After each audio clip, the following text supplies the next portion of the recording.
Hey everyone, it's C-Dub, your host, and this is a podcast about house music.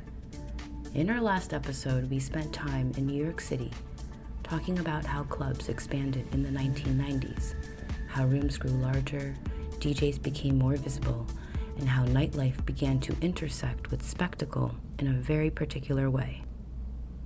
Today, we're staying with the same decade, but we're shifting geography and energy. We're going to Chicago, and we're talking about what was happening in the clubs there. Chicago in the early 1990s was a city learning how to live with its own invention.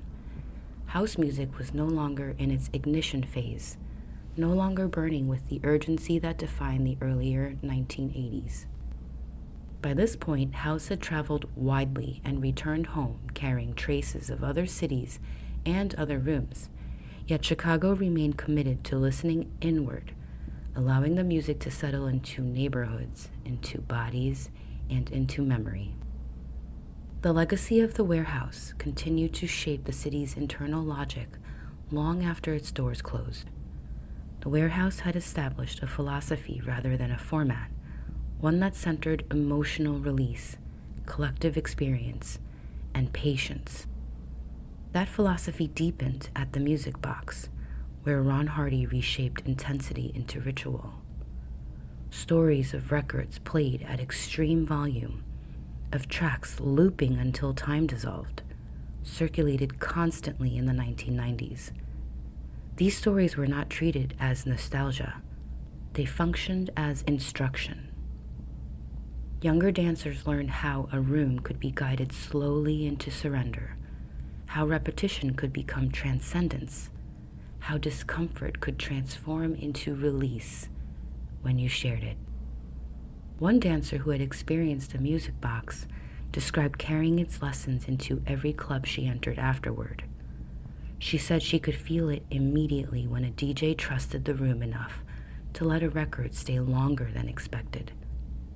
The moment always arrived in the body first, before the mind recognized it. On the North Side, Medusa's played a crucial role that is often underestimated. As an all-ages venue, it became a gateway for teenagers who encountered house music not through records or radio, but through their bodies. Many future DJs, promoters, and lifelong dancers remembered taking the train into the city and stepping into Medusa's, unsure of how to move or where to stand. They watched older dancers carefully, absorbing timing and posture before ever stepping fully onto the floor. Several people who were teenagers at Medusa's remember the moment they realized no one was watching them. One woman recalled standing stiffly at first, copying movements she did not yet understand, and then suddenly noticing she had been dancing for 20 minutes without thinking about how she looked. A DJ who played there regularly said you could physically see people change over time. Their shoulders dropped. Their timing softened. They stopped trying to dance and started listening with their bodies.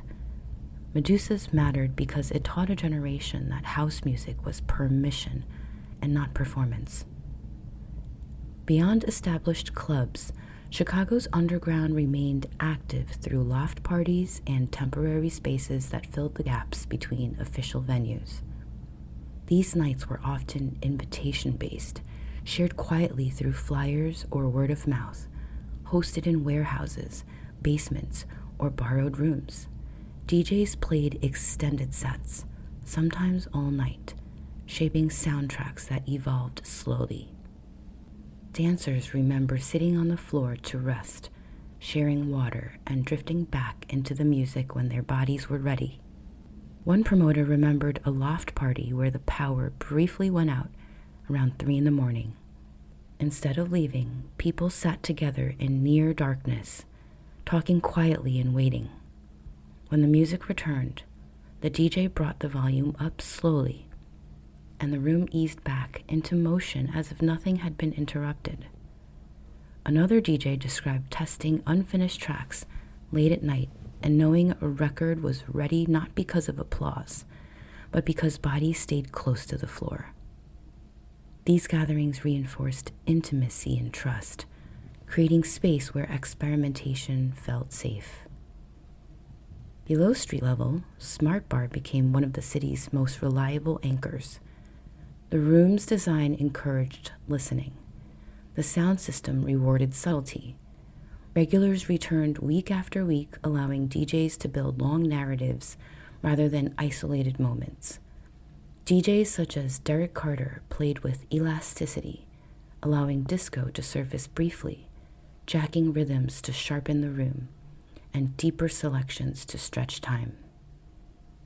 Longtime regulars often describe recognizing people at Smart Bar without ever knowing their names, seeing the same faces occupy the same parts of the room, responding differently depending on who was playing, but always listening. By the mid to late 1990s, Room 5 offered a vision of how house music could integrate into adult life. Located downtown, the space felt intentional and social. Lounge seating flowed into the dance floor. Conversations paused and resumed naturally as records shifted. DJs leaned into deeper, jazz-inflected house and soulful grooves that invited sway rather than frenzy. A DJ who played there talked about learning to read microshifts in posture rather than volume, noticing how people held their drinks and how conversations softened when a record landed just right. Room 5 mattered because it showed that house music could mature without losing intimacy. Across the city, bars and hybrid venues hosted house nights that burned briefly but left lasting impressions. DJs used these spaces to experiment casually, stretching blends and testing unfamiliar records in front of unprimed crowds. These nights allowed house music to embed itself deeper into everyday Chicago nightlife, reinforcing that it belonged everywhere. DJ culture in Chicago during the 1990s remained grounded in proximity rather than performance. Boots were often low. DJs stayed close to the floor. Authority came from attentiveness rather than elevation. Figures such as Mark Farina, DJ Heather, and DJ Sneak built reputations through consistency and care. Sets unfolded patiently, guided by the room rather than imposed upon it. Mentorship operated quietly. Younger DJs were invited into booths early in the night or given secondary rooms to develop their sound. Veterans listened from the floor and offered feedback later privately. This approach created lineage without hierarchy, allowing skills to circulate through observation and trust. Outside the clubs, the chosen few DJs' picnic reframed house music as a public inheritance. Beginning in 1991, it grew into a multi-generational gathering where families, elders, dancers, and DJs shared space in daylight. Children played alongside people who had been there from the beginning. DJs like Wayne Williams played not for spectacle, but for community. The sound belonged to everyone present. What defined Chicago in the 1990s was care.